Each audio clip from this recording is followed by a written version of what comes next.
साहिबा नींदे नींदे आए ना। आ? अच्छा आप आ गए। वेल तो आज हम लोग स्टार्ट करने वाले हैं अपना chapter my mother eight 66।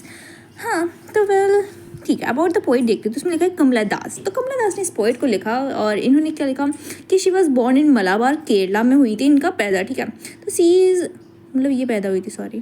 C is recognised as one of India's foremost poets. Her works are known for their originality, versatility, and ingenious flavor of the soil. Kamala Das has published many novels and short stories in English and Malayalam under the name Madhavi Kutti. In addition to 5 books of poetry, she is a sensitive writer who captures the complex subtitles of human relationships in lyrical idiom. My mother at 66 is an example. तो like मैंने किसी भी चीज़ का अगर गलत pronunciation किया हो तो लाइक क्योंकि मुझे तमिल और जो भी मलयालम मत नहीं आती तो sorry if I have done so. In addition to 5 books of poetry तो उन्होंने देखा वो सेंसिटिव राइटर थी. ठीक है और क्या कहते before you read ageing is a natural process. Age एक नेचुरल प्रोसेस होती है. हम सबको पता है कि तुम सब बूढ़े हो रहे हो. ठीक है have you ever thought what our elderly parents expect from. लेकिन हमें क्या लगता है तुमने कभी सोचा पेरेंट्स तुमसे क्या एक्सपेक्ट करते हैं. वो तुम्हें हर चीज़ प्रोवाइड करते हैं पर what they expect from you. So let's know like we know it's warmth love and care. Okay पहले पैराग्राफ से स्टार्ट करते उसमें लिखा है driving from my parents home to Cochin last Friday morning I saw my mother beside me. तो जब मैं जा रही थी कोचिंग से लास्ट फ्राइडे तो मतलब लाइक कुछ की इवेंट्स आप याद रख सकते जैसे कि कोचिंग की बात है. मैं कोचिंग से जा रही थी driving from my parents home to coaching जा रही थी और लास्ट फ्राइडे मॉर्निंग को जा रही थी. ठीक है तो this dose upon open mouthed her face ation like that of a cops. तो उनका मुंह ऐसे खुला हुआ था एकदम फेस पेल हो रखा जैसे कि कोई मुर्दा इंसान हो ऐसे. And realise with pain that she was old as she looked. और मुझे पेन से ये भी पता चला कि वो ऐसा नहीं कि पहले ही ऐसे बॉडी दिख रही है लेकिन वो ऑलरेडी थोड़ी सी ओल्ड हो गई हैं. Sorry for my bad selection of words but soon put that thought away and looked out at young trees printing. तो उन्होंने फिर उसके बाद उस थॉट को बाहर रखा और फिर बस उन्होंने देखा कि जो यंग ट्रीज थी उस प्रिंटिंग की पर्सोनिफिकेशन का एग्जाम्पल है. The merry child splitting. ठीक है और आउट ऑफ देयर होम्स जो खुशनुमा चिल्ड्रेन से वो सारे घर से अपने बाहर निकल रहे हैं खेलने के लिए. जो पेड़ हैं वो पीछे जा रहे हैं but after this airport security check. लेकिन जब एयरपोर्ट का सिक्योरिटी चेक हो गया finally standing a few yards कुछ दूरी पे खड़े थे away I looked again at her. मैंने फिर से उनकी तरफ देखा. वैन पेल अभी भी कैसे कि एकदम कलरलेस पेल फेस हो रखा था उनका. ऐसे लेट विंटर्स मून ऐसा लगा था कि बहुत सर्दी का समय जो उस पर चांद दिखता है वैसे दिख रही थी मेरी नदी. लाइक कितनी ब्यूटीफुल चीज़ से कंपेयर किया लेकिन क्या चीज़ बताने के लिए लाइक. तो यहाँ पे हमारा सिमली यूज़ हो रहा है फिर यहाँ पे लाइक और एज जहाँ तो सिमली होता है. And fail that old familiar एक. और फिर से मुझे वो दर्द महसूस हुआ वो पुराना दर्द. उसकी बात नहीं हो रही my childhood fear but all I said was see you soon Amma. मेरा वो फिर से पुराना दर्द याद आ गया माई जो मेरा बचपन का दर्द था कि the pain to lose my mom. हम सबको बचपन में डर रहता है कि हम कहीं खो ना जाएं ऐसा रहता है. लेकिन बस अगर उस वे में डिस्क्राइब करें लेकिन अगर रियली में अगर if you think of that thing I don't want to think to well let's avoid but all I see was I see you soon Amma. ठीक है मैंने बस इतना कहा कि अभी जल्द मिलेंगे. All I did was smile and smile and smile and this shows that she doesn't want to go but has to go for her career. So like and its rhyming scheme is free verse and many other things you can see. Now let's move on to the next next poem. So it's keeping quiet. शांति रखो जो कि जो कि teachers हमें हर वक्त बोलती थी classroom में. मैं इतना नहीं शो करती थी वो अलग बात है. Pablo Neruda, the pen name of Naftali Ricardo Reyes Pisolto. अच्छा है इनका पेन नेम है. ठीक है who was born in the town of Parle in Chile. ये चील में पैदा हुई थी. Neruda's poem are full of easily understood images which make them no less beautiful. Nehru की जो पोएम होता है वो easily understood images से भरी हुई थी जो कि उसे कुछ कम नहीं लेकिन उसकी सुंदरता और बढ़ा देती थी. You can see the kind of images are given like it's literally I haven't noticed it till now but yeah it looks good. He won the Nobel Prize for Literature in the year 1971. इन्होंने 1971 में literature दिया. In this poem it talks about the necessity of quiet introspection creating a full feeling of mutual understanding among humans. तो इसमें पता चलता है कि quiet introspection कितना ज़रूरी है और feeling of mutual understanding तो ये सब चीज़ें होती हैं. ठीक है हाँ, तो उसके बाद before you read what is the title poem suggest to you, मतलब कि चुप रहना हमें ऐसा लग रहा है इस पोएम में ऐसा होगा, बस चुप रहो बैठे रहो, ठीक है। वहीं होता है डिस्प्लेइंग का हम लोग जैसे गलत मतलब निकालते हैं ना, वैसे यहाँ पे कीपिंग क्वाइट को हमें ऐसे पहली बार देखने में कुछ अलग मतलब लग रहा है, लेकिन वैसा नहीं। यहाँ पे पोइट चाहते हैं कि हम लोग शांत तो रहें, पर हम उस शांति में ऐसे बैठे ना रहें, हम लोग खुद के अंदर झाँक के देखिए कि हम कर क्या रह रहे हैं।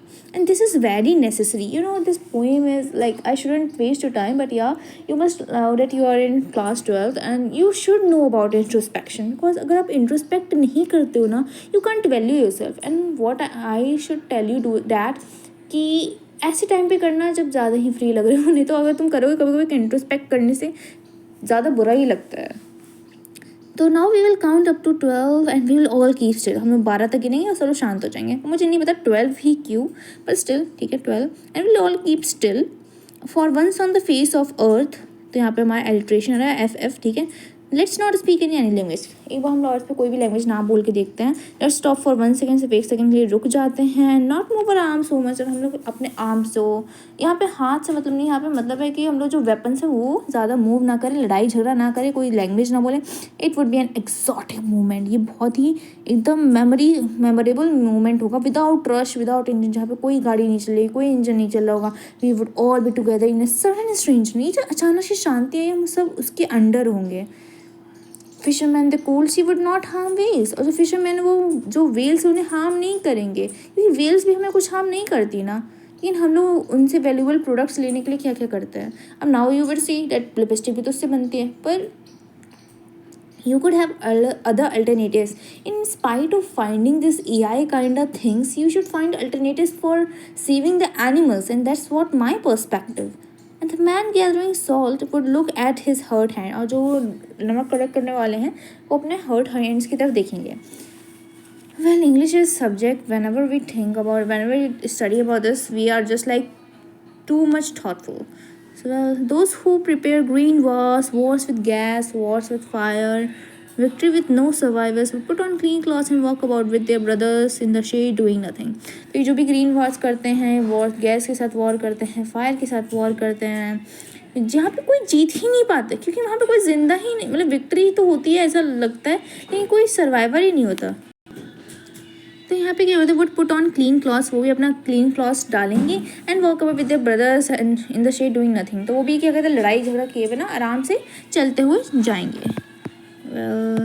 सो this was all about yes and या what I want should not be confuse with total inactivity. अब इसे टोटल इनएक्टिविटी से कंफ्यूज मत कर लेना। Life is what it is about. Life वही होती जो इसके बारे में होती है। I want no truck of death, मुझे डेथ की ट्रक नहीं चाहिए, क्योंकि लाइफ का मतलब डेथ नहीं होता ना। If we were not so single-minded about keeping our lives moving and for once could do nothing, perhaps a huge silence might interrupt the sadness of never understanding ourselves and of threatening ourselves with death.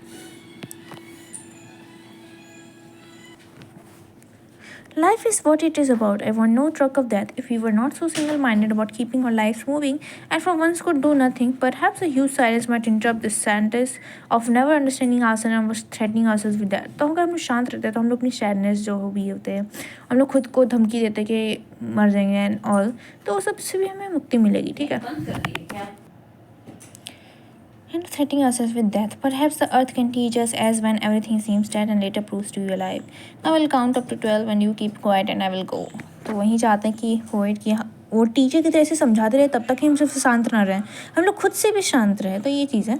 Perhaps the earth can teach us as when everything seems dead and later proves to be alive. और इससे ऊपर वाला standard ये कहते हैं कि हमारा जो अर्थ है वो हमें ये बताता है कि जब तक हमें ऐसा लगता है कि कोई चीज़ मर गई है तब भी उसके अंदर जान होती है। जैसे कि कोई हमारी सीलिंग है वो अगर धरती से बाहर निकल के आता है, तो ये सारी चीज़ें हैं इसमें। बहुत ही अच्छी पोइम है ये। Next is thing of beauty. John Keats ने लिखी ये poem, was a British romantic poet. ये बहुत ही रोमांटिक पोएट थे। पर रोमांटिसिज्म अगर आपने हिस्ट्री पढ़ी है तो आपको पता होगा कि रोमांटिसिज्म के अलग अलग मतलब भी होते हैं। सो ये क्या लिखा है, थीम इसकी natural beauties and escape from the painful life, and that's true. Means like अगर आप जैसे टीनेजर एज में हो और अगर आप बाहर जाते हो, लाइक जब भी सैड हो आप बाहर जाके देखो, एकदम इन्वायरमेंट में जाके देखो, and you will really find a relief if you are living in a very silent and good environment surrounded with trees and all, ठीक है। तब think of beauty. Oh my God, I have to hold with this all. Well, I'm just doing John Keats. I just hope. And my brother is saying this is the natural beauty, the game he's playing in, and he's saying, see, this much beauty in green, the forest and all. A thing of beauty is a joy forever. Its loveliness increases, it will never pass into nothingness, but will keep a bower quiet for us and a sleep full of sweet dreams. तो जो think of beauty है वो एक Joy for ever है, उसकी happiness हमेशा exist करती है, उसकी जो लवलीनेस है वो इंक्रीज़ ही करती है, वो कभी भी किसी ख़त्म नहीं होती, but will keep a Bower कर, लेकिन एक जगह वो खाली रखती है हमारे लिए and sleep full of sweet dreams, और एक ऐसी जगह जहाँ पे हम लोग आराम से रिलैक्स कर सकते हैं and health and quite breathing there for on every morrow are we breathing a flowery wind bind us to earth and all. पढ़ लो बाकी आगे।